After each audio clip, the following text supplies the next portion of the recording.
सलाम एवरीवन। मैं मोटिवेशनल सिद्रा हूँ और आज आपके साथ अपना एक ऐसा एक्सपीरियंस शेयर करूँगी जो बहुत सारे लोगों के लिए बहुत ज़्यादा सिग्निफिकेंट होगा। ज़रूरी नहीं कि वो लोग एजुकेशन की फील्ड से रिलेटेड हैं, आम जिंदगी में भी इस इंटरव्यू का, इस किस्से का आपको बहुत ज़्यादा फायदा होने वाला है। मैं सियालकोट में मास्टर्स करने के बाद एक इंटरव्यूज़ देती चली गई, क्योंकि इससे मुझे जो एक फीलिंग आती थी, एक तो कॉन्फिडेंस बिल्डअप होता था, दूसरा मुझे दुनिया का पता चलता था, मुझे पता चलता था काम कैसे हो रहा है, और अथॉरिटेटिव जो लोग हैं उनसे मिलने का बहुत ज़्यादा मौका मिलता था, जिसका मुझे बहुत ज़्यादा फ़ायदा अब होता है। ये वो बिल्डिंग थी जो बहुत हसीन थी, बाहर से भी अंदर से भी बहुत ज़्यादा लैविश्ड, और कोई भी बंदा जो कि न्यूली मास्टर्स है वो 10 दफ़ा सोचेगा कि मैं इसके अंदर चला जाऊँ या चली जाऊँ, क्या वाकई। So I entered in it along with my original documents, along with the photo copies, जो भी उसकी रिक्वायरमेंट्स थी वो सब कुछ मैं लेकर गई थी, और मैं वहाँ पर टोटल 6 घंटे तक बैठी रही थी। ये बहुत बड़ी बात है, और सबसे ज़्यादा कीमती वो इंसान है जो मुझे लेकर गया, and he stayed for 6 hours. Any how, वहाँ पर बैठकर जब मैंने देखा लोगों को, जो क्राउड था वो मुझे बहुत सारी कहानियाँ दिखा रहा था, सुना रहा था। इतने सारे लोग, इतनी सारी वैकेंसीज थी। In fact that was an institution जो कि बिल्कुल शुरू होने के लिए तैयार था। सो उनको हर फील्ड के लोग चाहिए थे। मैं as an English lecturer appear हो रही थी। मैंने देखा वहाँ पर लड़के लड़कियाँ, कई मेरे क्लास फेलोज भी थे, लड़कियाँ भी थी, लड़के भी थे, and they were just scared of watching मी कि तुम यहाँ पे क्या कर रही हो। मतलब वो बेचारे दिल में ये सोच रहे थे कि ये आ गई है तो हमारा क्या चांस है। I was having totally a different feeling in at my heart, क्योंकि मुझे वहाँ पर जीतना नहीं था, मुझे वहाँ पर सिर्फ खेलना था। उसकी रीज़न ये है कि वहाँ पर जब मुझे पता चला कि इंटरव्यूअर कौन है, मुझे बड़ा मज़ा आया।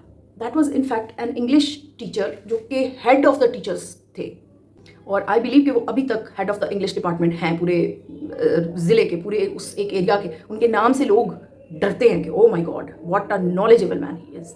No doubt he is. वो जो शख्सियत है, I cannot name him, I cannot expose his name, लेकिन उनके पास इतना नॉलेज है इंग्लिश लिटरेचर एंड लैंग्वेजेस से रिलेटेड, शायद उनसे ज़्यादा नॉलेजेबल मैन पूरे पाकिस्तान में नहीं होगा कोई। लेकिन उनका हौसला बिल्कुल छोटा, चिंदी।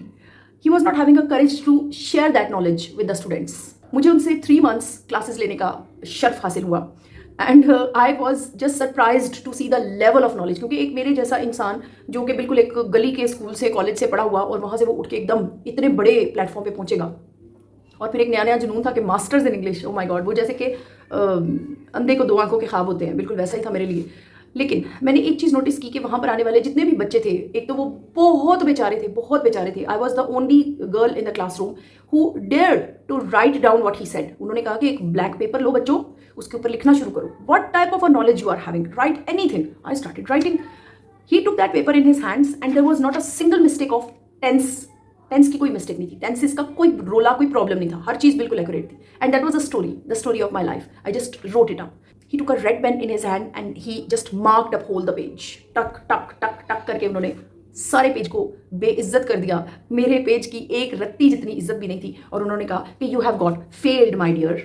उन्हें लगता था कि शायद ये भी उसी रिवड़ का हिस्सा है जो फेलियर से डरता है। उन्हें पता ही नहीं था कि मुझे जो बंदा फेल्ड का लफ्ज़ बोलता है मुझे बड़ा मजा आता है, मैं तो वहाँ से ही खेलना शुरू करती हूँ। Any how, I started studying in that academy and I took 3 months, and that was a huge time of life when I learned a lot. मैं बता नहीं सकती उन फीलिंग्स को जो मैंने वहाँ पर बैठकर, जितना कुछ मैं फील करती थी मैं उसको पेन डाउन करती थी। और उनकी भी, क्योंकि उसके बाद भी प्रोफेसर्स मुझे ऐसे नजर आए जिनकी ये डिमांड होती है कि don't write when we are speaking. क्यों भाई, क्यों डोंट राइट? उनका ये है कि मेरी बात तवज्जो से सुनो। वो बात जो आप पका कर अपने ब्रेन में साल साल से करते जा रहे हैं, मेरे लिए तो वो बिल्कुल नहीं है। Let me write it down so that I can go home and I can open the book and I can recognise it that yes I have noticed all the things and I can recall whole the lecture. मुझे क्यों नहीं लिखने दे रहे आप? ये एक teacher की नाअहली है कि वो बच्चे को इस चीज़ से रोकता है। मैं इसके बहुत ज़्यादा खिलाफ हूँ।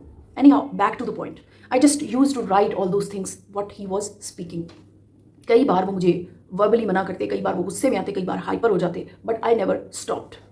और ये सब चीज़ें मैंने तब ज़्यादा रियलाइज़ की जब मैं अपनी ओरिजिनल अकेडमी में गई, जहाँ पर वाकई में काम होता था। I just appreciate that academy 100%। That was an authentic place to work, to study. अच्छा, वहाँ पर जाकर मुझे वो सारी 2 नंबरी भी समझ में आ गई उन प्रोफेसर साहब की, कि वो इतने बड़े जो प्रोफेसर साहब हैं वो असल में क्या कर रहे हैं। वो सिर्फ स्टूडेंट्स को स्पॉइल कर रहे हैं, उन्हें बेइज्जत कर रहे हैं, और हर साल उनकी अकेडमी में से कोई एक बच्चा भी पास नहीं होता था। मेरा जो अंदाज था ना उस इंस्टीट्यूट में बैठने का, इस सारे सिनेरियो को देखने का, वो इसलिए डिफरेंट था कि मैं वो 3 महीने वाली सिद्रा थी जिसने वो 3 महीने उस शख्स के साथ वेस्ट किए थे, जिसके बारे में मुझे पता चल गया था कि now he is going to interview me. अब वो ग्राउंड मेरा था, अब वो मेरी इनिंग्स थी, मैंने खेलनी थी।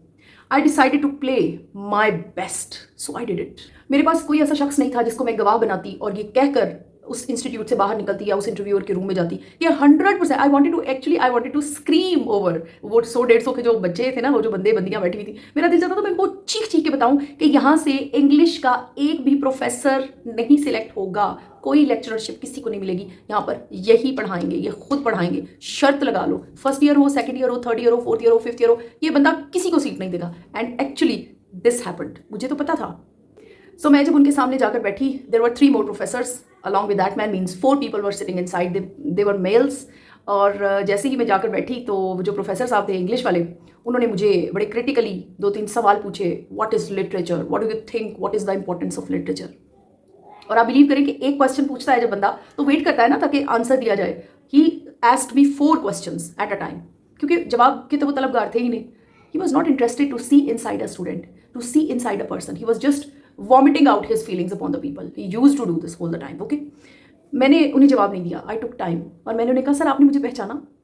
एकदम वैसे अलर्ट हो गए, नो, क्या मतलब? मैंने कहा सर मैं सिद्रा हूँ, आपके पास एकेडमी में आती थी, आपको याद है जब आप 2.5 घंटे की क्लास में मोस्ट ऑफ द टाइम सिर्फ डिस्कशंस करते थे, आपने एक बार भी किसी भी क्वेश्चन के नोट्स हमें प्रोवाइड नहीं किए थे, और एक बार भी किसी भी टेक्स्ट को आपने हमें स्टडी नहीं करवाया था। आप टेक्स्ट बुक खोलते जरूर थे, लेकिन उसके बाद रेफरेंसेस पे बात करने लगते थे, नॉलेज पे बात करने लगते थे, आप लिंग्विस्टिक्स को बीच में ले आते थे, आप अपने नॉलेज का बहुत लंबा एक किस्सा हमें सुनाते थे। आपको याद है, you took a white paper and gave it to me and I wrote upon it, और आपने वो पूरा रेड कर दिया, क्रॉस कर दिया। आपने मुझे कहा तुम ये नहीं कर सकती, तुम वो नहीं कर सकती, you are a failure, you said this that you have got fail. मैंने बहुत लंबी तकरीर की, और उसके बाद मैंने उन्हें कहा सर आपके सामने मेरे इंग्लिश के मार्क्स पड़े होंगे, आई बिलीव कि इन सब में से मेरे मार्क्स ज़्यादा हैं, अगर आप गौर करें तो। मैं फेल नहीं हुई सर, मैंने वो MA इंग्लिश पास कर लिया, जिसके बारे में आपने मुझे न्यूमरस टाइम्स ये कहा था कि इसे करना कोई आसान काम नहीं है। मैं मानती हूँ आसान तो नहीं था, लेकिन मुश्किल और इंसल्टिंग भी नहीं था। I kept on speaking and he was just surprised to see this and his friends were